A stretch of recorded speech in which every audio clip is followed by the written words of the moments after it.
Fala, concurseiro, bem-vindo ao canal Simplificando Direito. Aqui quem fala é o professor Rafael Lisboa e hoje vamos estudar um tema essencial do direito administrativo. Eu estou falando de agentes públicos, um tema que despenca em concurso público. Então, vamos do início. Conceito de agentes públicos. Os agentes públicos são todas as pessoas físicas que, de forma permanente ou transitória, com ou sem remuneração, prestam serviços ao Estado ou às entidades da administração indireta. Eles representam a administração pública em suas várias manifestações. Definições doutrinárias de agentes públicos. Vamos começar com Maria Silvia Zanella de Pietro. Ela define agentes públicos como toda pessoa física que presta serviços ao Estado e às pessoas jurídicas da administração indireta com vínculo empregatício e mediante remuneração paga pelos cofres públicos. Eli Lopes Meirelles define agente público como sendo toda pessoa física que exerce uma função pública em virtude de lei, contrato ou qualquer ato jurídico de forma temporária ou permanente, remunerada ou gratuita. Agora, abre um espaço no seu caderno, porque vamos falar sobre espécies de agentes públicos e já vai deixando aqui o teu like nesse vídeo, se você estiver gostando. Existem diversas categorias de agentes públicos, cada uma com suas particularidades. Vamos conhecer as principais. Agentes políticos são aqueles que exercem funções de governo, estabelecendo diretrizes e tomando decisões políticas. Como exemplos incluem o presidente da República, governadores, prefeitos, senadores, deputados. Também temos os servidores públicos que se dividem em estatutários e seletistas. Os estatutários são regidos por estatutos específicos, como a Lei 8.112/90 para servidores federais. Exemplo, funcionários públicos concursados. E também tem os seletistas, que são contratados sob regime da CLT, a exemplo de empregados de empresas públicas e sociedades de economia mista. Também temos os militares, que pertencem às Forças Armadas, o Exército, Marinha e Aeronáutica, e as forças auxiliares, como a Polícia Militar e o Corpo de Bombeiros. Tem também os agentes honoríficos, esse costuma cair em prova, então preste atenção. Os agentes honoríficos desempenham função relevante em caráter honorário, sem vínculo empregatício. Como bom exemplo, nós temos os jurados lá do Tribunal do Júri e os mesários eleitorais.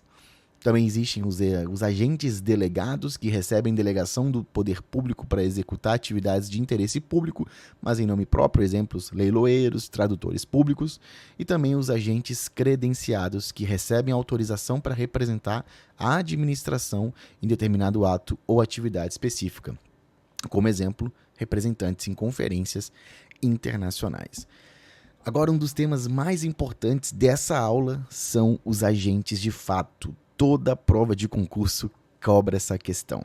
Preste muita atenção e te inscreve nesse canal para não perder.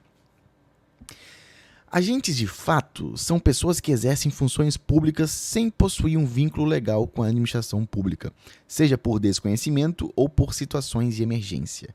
Eles se dividem em duas categorias: os agentes de fato necessários, que são aqueles que atuam em situações excepcionais, como calamidades públicas, onde a intervenção imediata é necessária para garantir a ordem e a segurança pública.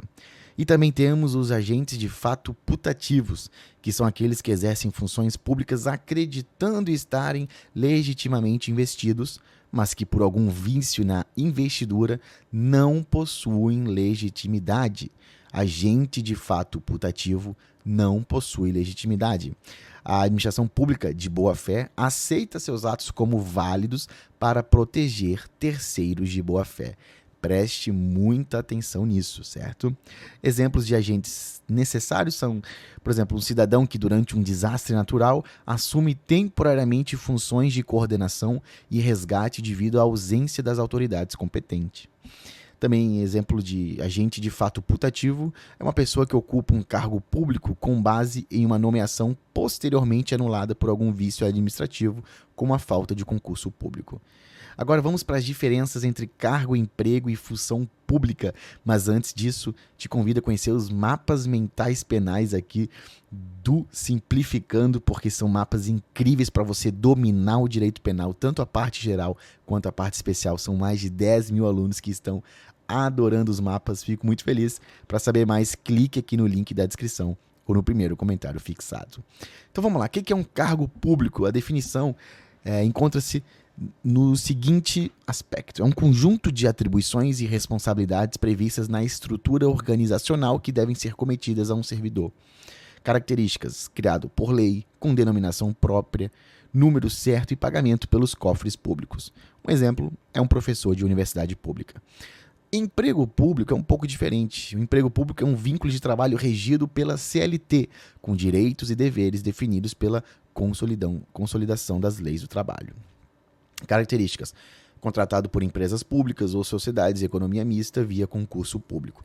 Um bom exemplo é o empregado da Petrobras. Função pública, definição, é um conjunto de atribuições exercidas por uma pessoa física em caráter transitório ou permanente, com ou sem remuneração. Não está vinculado a um cargo ou emprego específico, podendo ser exercida por agentes honoríficos ou temporários, como, por exemplo, comissão organizadora de um evento público e também os jurados de um tribunal do júri.